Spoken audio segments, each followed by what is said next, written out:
sauvé de la mort et du... Chers amis, bonjour et joie nouvelle de se retrouver sur les ondes de la 100.3. Il est 10h30 dans le studio de Christ Radio. Nous sommes le 11 octobre 2021 et nous continuons notre réflexion sur le début de l'évangile de Luc. Je vous rappelle, Luc, c'est l'évangéliste de l'enfance de Jésus. C'est chez lui qu'on retrouve dans Luc chapitre 1 verset 5 l'annonciation à Zacharie, puis Luc chapitre 1 verset 26 l'annonciation à Marie, puis Luc chapitre 1 verset 39 la visitation qu'on a vue ce matin, et dans la visitation ce Magnificat que nous allons essayer d'étudier. Alors je vous relis la visitation. Hein. En ces jours-là, Marie prit sa décision. Alors vous savez que l'ange lui a dit à l'annonciation que voici que ta vieille cousine Élisabeth est enceinte. Elle en est à son 6e mois, alors qu'on l'appelait la stérile, car rien n'est impossible à Dieu. Et donc forcément, Marie ne peut pas faire autre chose en tant que chrétienne comme elle est, que de pouvoir, dans sa charité, aller aider sa vieille cousine Élisabeth. En ces jours-là, Marie prit sa décision et partit sans perdre de temps vers une bourgade des monts de Juda. Elle prit sa décision. On ne dit pas qu'elle a dit à Joseph, hein, mais certainement qu'elle a dit à Joseph, parce qu'elle ne peut pas partir sans dire à Joseph. Elle entra dans la maison de Zacharie et salua Élisabeth. Or, quand Élisabeth entendit la salutation de Marie, l'enfant tressaillit dans son ventre. Élisabeth fut remplie d'Esprit Saint. C'est pour ça, vous voyez, l'importance de Marie. Hein, et j'insiste une fois de plus, parce que après on vous dit que Marie c'est une femme comme les autres et que la dévotion mariale sert pas à grand chose. Eh bien, la Bible nous montre d'une manière claire et nette que là où Marie arrive, il y a quand même de la joie et il y a l'Esprit Saint qui est présent. Et donc c'est Marie qui amène l'Esprit Saint dans cette maison du vieux Zacharie. Donc Élisabeth dans la salutation de Marie, l'enfant tressaillit dans son ventre, Élisabeth fut remplie d'Esprit Saint, elle s'écria, « Tu es bénie parmi les femmes et le fruit de ton ventre est béni. Que m'arrive-t-il donc? La mère de mon Seigneur vient à moi. » Donc la mère du Seigneur, c'est bien la mère de Dieu, comme on enseigne dans l'Église catholique. Verset 44, « Sais-tu qu'à l'instant même où ta salutation est parvenue à mes oreilles, l'enfant a tressailli de joie dans mon ventre.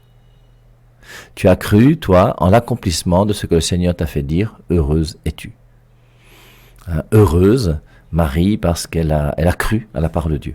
Et c'est elle qui met la parole de Dieu en pratique le plus que Paul, plus que Pierre, plus que tous les autres.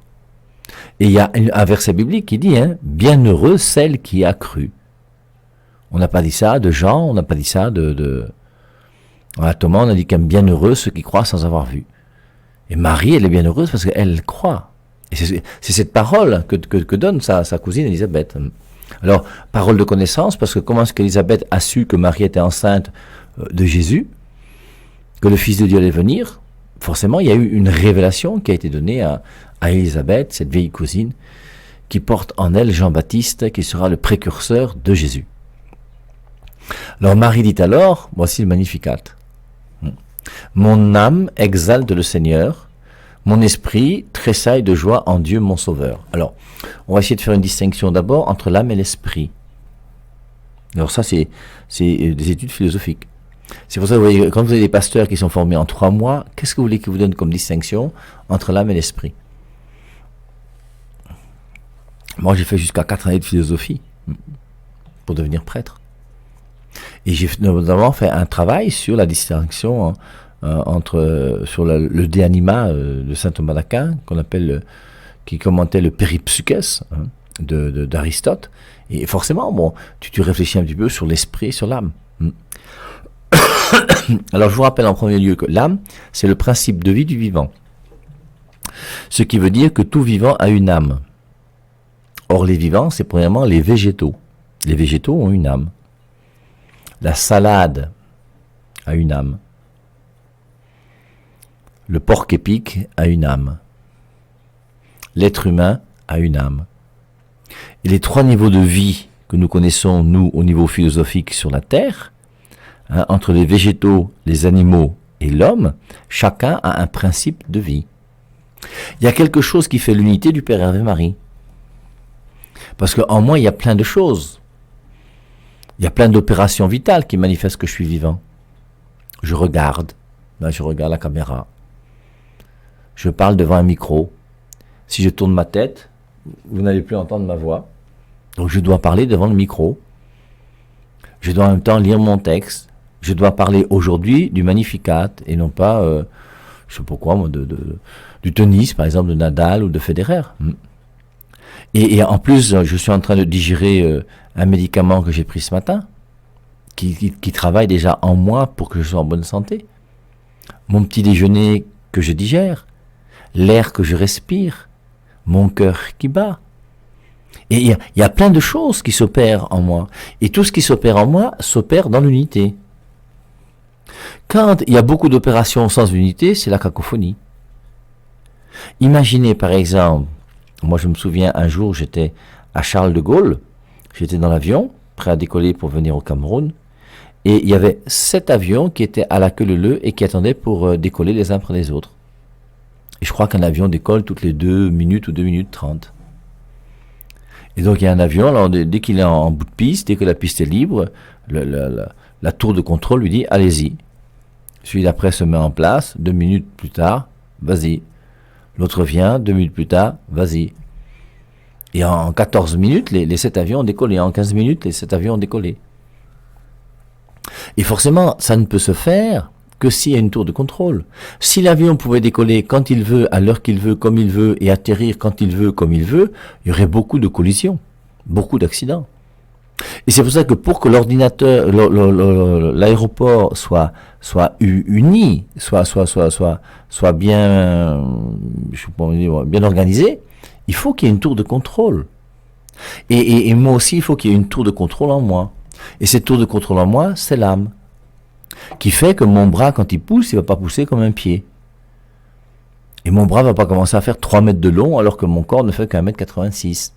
Il y a pas de désordre, il y a une unité. Cette unité vient bien d'un principe qui met l'unité en moi, et ce principe d'unité vient de ce qu'on appelle l'âme. Il y a une âme pour les plantes, il y a une âme pour les animaux, et il y a une âme pour les hommes. Mais ce qui distingue l'âme de l'homme de l'âme de l'animal, c'est que l'animal ne peut pas faire ce que fait l'homme. Et l'homme peut faire des choses particulières et propres à l'homme que l'animal ne peut pas faire. C'est pour ça qu'on distingue l'animal de l'homme. De même qu'on distingue la plante de l'animal. Et la plante, en général, c'est quelque chose qui ne bouge pas. Mais la plante vit. Et ce qu'il y a de commun entre la plante, l'animal et l'homme, c'est que nous avons des opérations vitales identiques. La plante naît, l'animal naît, l'homme naît. La plante grandit, l'animal grandit, l'homme grandit. La plante se nourrit, pareil pour l'homme et l'animal. La plante se reproduit et la plante meurt. Et voici grosso modo les 5 opérations vitales les plus importantes de la plante. Maintenant, on voit des vivants qui sont des vivants qui se déplacent, qui ont des sens, qui ont des yeux. Un arbre ne voit pas, un chien voit. Et on voit la différence qu'il y a avec la vie sensible qui va naître chez les animaux, qui n'existe pas chez les plantes. Il n'y a pas de vie sensible chez les plantes. Il y a une vie sensible chez les animaux. Et ensuite, il y aura une différence qu'il va y avoir aussi entre l'homme. L'homme est aussi un être sensible comme l'animal. Et quand je regarde, je suis comme un animal. Quand je mange une banane, je suis comme un singe. Maintenant, qu'est-ce qui fait que je ne suis pas un singe? C'est que je suis capable de réfléchir. Je suis capable d'aimer. Et les 2 grandes facultés en moi qui vont me distinguer des animaux, ce qu'on appelle l'esprit, c'est ma capacité de comprendre et ma capacité d'aimer. Et la différence qu'il y a entre l'âme animale et l'âme humaine, c'est justement l'esprit. L'esprit est propre à l'homme et l'animal n'a pas d'esprit. Et c'est pour ça que l'esprit, nous comprenons après à travers les Saintes Écritures que c'est l'image de Dieu en nous. Dieu est esprit, Jean 4, 23. Et ce Dieu qui est esprit met en l'être humain son image qui est notre vie spirituelle.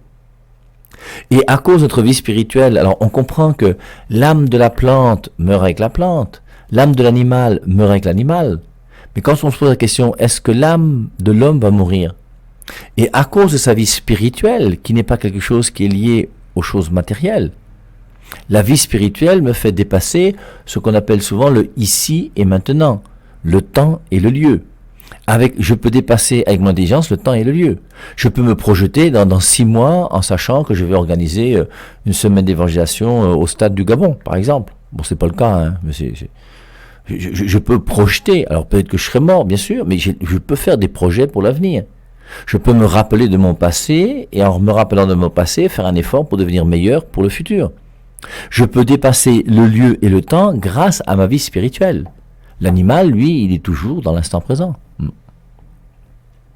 Et donc, cette vie spirituelle en moi montre qu'il y a quelque chose en moi qui ne peut pas être corrompu. On ne détruit pas l'intelligence de quelqu'un. Ma vie spirituelle, tout ce qui est matériel est corruptible. C'est pour ça que mon corps va finir, les asticots vont le manger, ça c'est clair. Mais ma vie spirituelle, et c'est pour ça que ma vie spirituelle n'est pas mortelle, la vie spirituelle ne meurt pas. C'est pour ça que quand quelqu'un meurt, tu continues à l'aimer, et ton amour pour lui est au-delà de la mort, et l'amour continue même si la personne est morte. Il y a quelque chose qui dépasse notre vie humaine grâce à ma capacité d'aimer et grâce à mon intelligence. Et ma capacité d'aimer et mon intelligence, c'est ça qu'on appelle donc la vie spirituelle, c'est l'esprit. Et l'esprit, c'est ce qui me distingue de l'animal. Alors, je ne pense pas que dans ce texte du Magnificat, la différence entre l'âme et l'esprit, il faut la prendre au niveau philosophique comme je le fais. Mais c'est bien de le savoir. Et de temps en temps, ça va distinguer ce que c'est que l'esprit de l'âme, et de ne pas tout confondre. Donc, Marie a reçu donc la visite de l'ange. Ensuite, elle part quelques jours plus tard chez sa cousine Élisabeth. Sa cousine Élisabeth lui révèle des choses très belles. Heureuse, toi qui as cru, tu es bénie entre toutes les femmes, le fruit de ton sein est béni, etc. Et Marie dit alors, mon âme exalte le Seigneur, mon esprit tressaille de joie en Dieu, mon Sauveur. C'est clair que mon âme, c'est son âme. Enfin, c'est même pas son âme, puisque c'est l'âme que Dieu lui a donnée. Et l'âme que Dieu lui a donnée exalte le Seigneur. Et il n'y a que le Seigneur qui va donner un sens à ce que tu es. Soit ton âme, ton corps, ta vie. Je vous rappelle que 1 Corinthiens 4,7, qu'as-tu que tu n'aies reçu? Et tout ce que j'ai, je l'ai reçu. Et je l'ai reçu de Dieu. Et maintenant, forcément, lorsque je comprends qui est Dieu pour moi, je ne peux que... Et quand en plus Dieu te fait la faveur de faire de toi la mère de son Fils, mon âme exalte le Seigneur. Mon esprit exulte en Dieu, mon Sauveur. Et on comprend ce magnificat de la Vierge Marie, qui devrait être un magnificat pour nous tous. Même si moi je n'ai pas été choisi pour être la mère de Jésus, j'ai été choisi par Dieu pour faire ce que je peux faire. Et chacun d'entre nous, nous avons été choisis par Dieu. Il a regardé son humble servante. C'est pas les orgueilleux qui utilisent, c'est les pauvres, c'est les petits. Et les petits qui sont humbles se mettent au service de Dieu. Alors je voulais encore insister aussi, mon âme exalte le Seigneur, mon esprit tressaille de joie en Dieu mon Sauveur. Marie déclare elle-même dans ce Magnificat que Dieu est son Sauveur. Mon esprit tressaille de joie en Dieu mon Sauveur. Et je pense que Marie, quand elle tressaille de joie en Dieu son Sauveur, elle comprend déjà qu'elle est sauvée. Et c'est en lien avec Luc chapitre 1 verset 28, le verset qu'on a beaucoup étudié au moment de l'Annonciation, quand l'ange dit « Je te salue, pleine de grâce ». Et si Marie est pleine de grâce, c'est qu'elle n'a pas le péché originel. Et si elle n'a pas le péché originel, c'est pourquoi? Parce que Dieu l'a préservée. Parce que Romains 3, 23 dit « Tous ont péché sans priver la gloire de Dieu ». Bien, c'est vrai pour tout le monde, sauf pour Marie. Parce que sinon, l'ange n'aurait jamais dit, quand il vient de la part de Dieu, Gabriel, n'aurait jamais dit à Marie, je te salue, comblée de grâce, si Marie avait le péché originel. Et c'est pour ça que c'est important, ce petit verset de Luc 1, 28, et mis en lien avec ce verset maintenant de Luc chapitre 1, verset 47, mon esprit tressaille de joie en Dieu, mon Sauveur. Jésus-Christ est son Sauveur. Alors, elle dit Dieu, elle n'a pas dit Jésus. Mais en Dieu, son Sauveur. Et le Sauveur, pour nous, c'est bien Jésus-Christ. Et Jésus-Christ a sauvé Marie. Et Jésus-Christ est le Sauveur de Marie. Comment? Grâce à cette grâce que Dieu lui a donnée, gratuitement, qui fait que dès la conception de Marie, dès que le spermatozoïde de son père Joachim a fécondé l'ovule de sa mère qui s'appelle Anne, à ce moment-là, il y a eu, de la part de Dieu, une grâce spéciale qui a été donnée, qui fait que Marie a été sauvée. Elle a été sauvée du péché originel. Or, on est sauvé du péché originel comment? Par la mort du Christ sur la croix. Or, Jésus-Christ n'est même pas encore né, mais Marie a déjà reçu cette grâce. Et si je veux respecter ces deux textes que je vous lis, qui dit que l'ange dit « Je te salue, comblé de grâce, le Seigneur est avec toi », si Marie est comblée de grâce et qu'elle reconnaît maintenant que mon esprit tressaille de joie en Dieu, mon Sauveur, c'est qu'elle reconnaît que la grâce qu'elle a reçue est une grâce qui l'a sauvée. Et Jésus-Christ a pu donner sa grâce même avant de naître et avant de mourir sur la croix, il a pu donner une grâce chrétienne à Marie. C'est ce que nous enseignons et ce que nous croyons, nous, dans l'Église catholique. Alors, ça fait bizarre parce que Jésus-Christ n'est pas encore mort et la grâce de Dieu est donnée. Et je vous avais montré un exemple dans les Saintes Écritures, où on voit dans Jean 3,22 que Jésus baptisait, Jean 4,2, c'est pas Jésus qui baptisait, mais ce sont ses disciples, et on voit que que les apôtres de Jésus-Christ ont baptisé du baptême de Jésus-Christ avant même la mort de Jésus-Christ sur la croix. Or, le baptême sauve, 1 Pierre 3,21. Donc ces gens-là étaient sauvés puisqu'ils recevaient le baptême chrétien avant la mort du Christ sur la croix. Ce qu'on appelle une grâce prévenante. C'est pas moi qui l'ai voulu. Relisez Jean 3,22 et Jean 4,2. Et relisez donc Luc 1,28 et Luc 1,47. Comment, en lisant ces versets, qu'est-ce que nous pouvons comprendre? Je te salue, pleine de grâce. C'est qu'elle a reçu une grâce. Pas seulement une grâce, comme on dit, toi à qui une grâce a été faite. Elle a reçu une grâce de plénitude. C'est la plénitude de la grâce qu'elle a reçue. Et c'est pour ça que ces paroles ont troublé Marie. Et cette plénitude de grâce fait que mon esprit tressaille de joie en Dieu, mon Sauveur. Elle reconnaît que Dieu est son Sauveur et elle reconnaît qu'elle est pleine de grâce, comme dit l'ange. Et la conclusion ne peut être que celle que l'Église nous donne. Alors, on comprend quelque part son Magnificat qui est une exaltation, qui est une exultation de la part de Marie. C'est un débordement de joie en faveur de ce que Dieu lui permet de vivre. Et nous devrions tous être dans un esprit du Magnificat. Notre Père fondateur disait souvent de temps en temps, comme pénitence, allez dire un Magnificat. Et rendez grâce à Dieu pour tout ce que Dieu a fait pour vous jusqu'à aujourd'hui. Comme Marie a rendu grâce, rendez aussi grâce pour tout ce que Dieu a fait pour vous. Mon âme exalte le Seigneur, mon esprit tressaille de joie en Dieu, mon Sauveur, car il a regardé son humble servante. C'est pas nous qui sommes premiers, c'est Dieu. Ce que dit la première épître de Jean. C'est pas nous qui avons aimé Dieu le premier, c'est Dieu qui nous a aimés. L'amour de Dieu nous précède, l'amour de Dieu est avant nous. Et quelles que soient les grâces que Dieu nous fait, nous devons garder toujours l'humilité. Et c'est pas parce que je suis évêque qu'il faut que je commence à hausser les épaules. C'est pas parce que j'ai été nommé vicaire épiscopal ou vicaire général que je dois commencer à penser que je suis... C'est parce que je suis pape. Dans l'Église catholique, le serviteur des serviteurs, c'est le pape. Et c'est vrai, il n'y a rien de pire que le cléricalisme qui fait que j'utilise le pouvoir qui m'a été donné par Dieu pour essayer d'influencer les gens et de m'imposer. Ça n'a pas de sens. C'est pas ça les chrétiens. Et Marie, elle, qui aurait pu, qui avait l'autorité la plus grande pour parler fort même à Pierre, même à Jean, même à Jacques, elle a quand même accouché Jésus. Et vous pensez bien que pour Pierre et Jean et les apôtres, quand Jésus-Christ leur a montré sa mère, ça a dû être une joie extraordinaire. On ne nous dit pas malheureusement quand est-ce que Pierre a rencontré Marie pour la première fois. On ne nous dit pas quand est-ce que Jean a rencontré Marie pour la première fois. Et surtout que Marie était une femme très spirituelle. Et on comprend que Jean, qui est le disciple bien-aimé, s'est accroché à Marie même plus que les autres. Parce qu'étant plus spirituel, qui s'assemble se ressemble.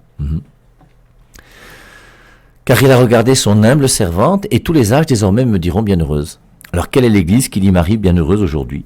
Ben forcément, je crois que en tête, on peut cocorico, comme on fait quand on est français, le coq français, cocorico.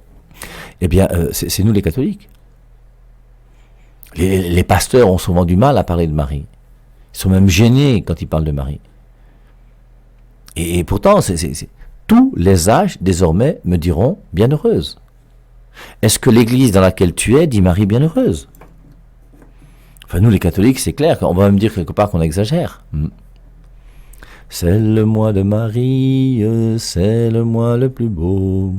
Alors je vous rappelle, cette phrase, citée comme je la cite et chantée comme je la chante, est hérétique. Le mois le plus beau, c'est le mois du Sacré-Cœur, c'est le mois de Jésus. Mais en même temps, comprenons bien, et soyons honnêtes, que nos braves mamans qui sont là et qui chantent ce chant, c'est le mois de Marie, c'est le mois le plus beau, ne sont pas des gens qui mettent Marie avant Dieu, ça n'a pas de sens. Alors il y a un petit désordre dans la phrase, il faudrait corriger ça, c'est tout. Alors il semble que Anewondo, c'est le mois de Marie, c'est le mois où on la loue le plus. Comme je ne connais pas les Wondo, je ne sais pas, mais c'est ce qu'on m'a dit. Et donc c'est la traduction française de ce chant, qui malheureusement petite erreur. Car il a regardé son humble servante, et tous les âges désormais me diront bienheureuse. Nous devons dire Marie bienheureuse. Et si vous ne proclamez pas Marie bienheureuse, vous ne respectez pas les Saintes Écritures. Le puissant a fait pour moi de grandes choses. C'est joli, hein? Elle dit pas j'ai fait de grandes choses. Dans 2 Corinthiens chapitre 12, lorsque Paul va demander à Jésus ou à Dieu, de pouvoir éloigner de lui cette écharpe qu'il a dans la chair, cette écharpe on ne sait pas trop ce que c'est. Il avait une difficulté. Il a demandé à Dieu par 3 fois, libère-moi de ce truc qui me pèse, qui me gêne, cette écharpe que j'ai dans la chair.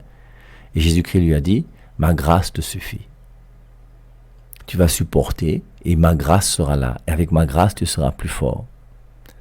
Le puissant a fait pour moi de grandes choses. C'est pas moi qui fais de grandes choses, c'est le puissant. C'est Dieu en moi. Et plus je me mets au service de Dieu, rappelons Jean-Baptiste, il faut que moi je diminue et que lui grandisse. Ce qui est valable pour chacun d'entre nous. Il faut que moi, Hervé, Alphonse, Albert, Ignard, de mon nom civil sur mon acte de naissance, fils de Paul et de René, il faut que moi je puisse diminuer pour laisser le Christ grandir en moi. Ce que Marie a fait, lorsque l'Esprit Saint est venu, elle a laissé Jésus-Christ grandir en elle. Il faut que chacun d'entre nous le laissions. Le puissant fait pour moi de grandes choses, saint est son nom. Et rends grâce à Dieu pour toutes les fois où Dieu a pu t'utiliser. Moi, je rends grâce à Dieu pour ceux d'entre vous qui écoutent le Père et Marie et qui, grâce à la parole du Père et Marie, ont changé de vie. Un jour après le tennis, je buvais ma bière avec le coach. Un monsieur est entré dans le bar où j'étais pour me dire que mon père, grâce à vous, j'ai abandonné mon 2e bureau. J'étais content. Un jour, j'étais à Aurillac, à Douala. C'est la 3e fois que je venais en semaine d'évaluation dans cette paroisse Saint-François-Xavier d'Aurillac.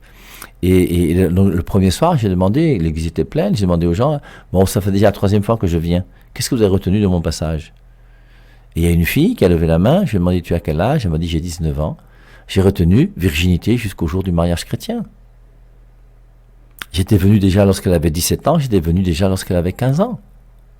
Et elle a compris, sexeur, sexeuse, arrêtez de sexer. Alors, comment est-ce qu'elle a fait après? J'en sais rien. Mais au moins, et c'est bien.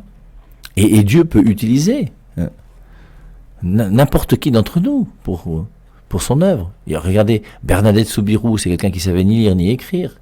Et c'est elle qui a vu la Vierge Marie à Lourdes. Le puissant a fait pour moi de grandes choses, saint est son nom. Reconnaissons la grandeur de Dieu dans nos vies. Sa miséricorde s'étend d'âge en âge sur ceux qui le craignent. Et c'est beau, surtout la Vierge Marie, découvrir la miséricorde de Dieu. Regardez comment les Juifs qui vont être avec Jésus vont avoir beaucoup de mal à découvrir cette miséricorde.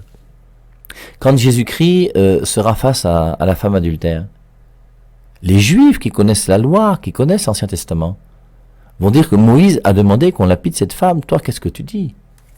Et comme toi, tu enseignes la miséricorde partout, la bonté, qu'il faut pardonner 70 fois, 7 fois et tout ça, là. Au bout d'un moment, Moïse a quand même dit qu'une femme pareille, il faut la lapider. Et quand Moïse a dit, c'est que c'est des ordres qui viennent de Dieu. Toi, tu dis quoi?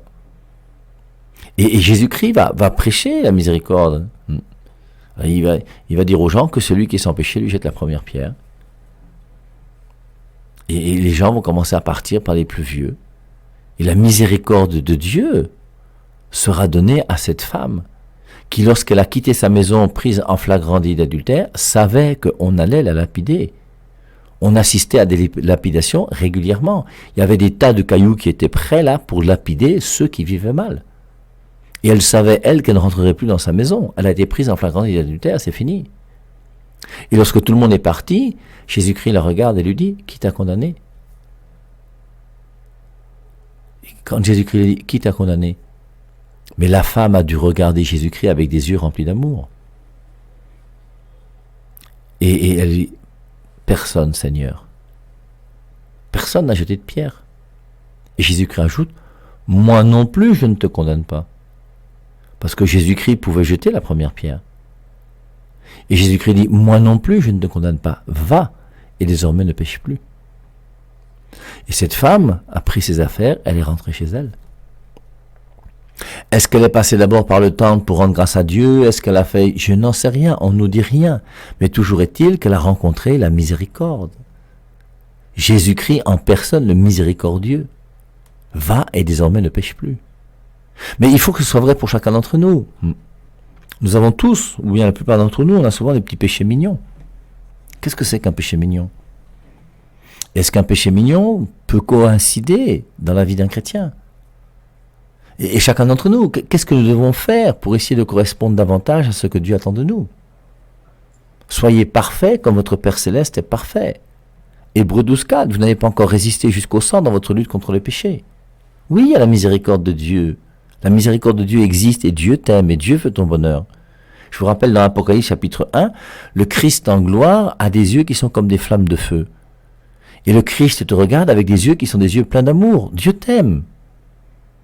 Jean 3,16, Dieu a tant aimé le monde qu'il a donné son Fils unique, afin que quiconque croit en lui ne périsse pas, mais qu'il ait la vie éternelle.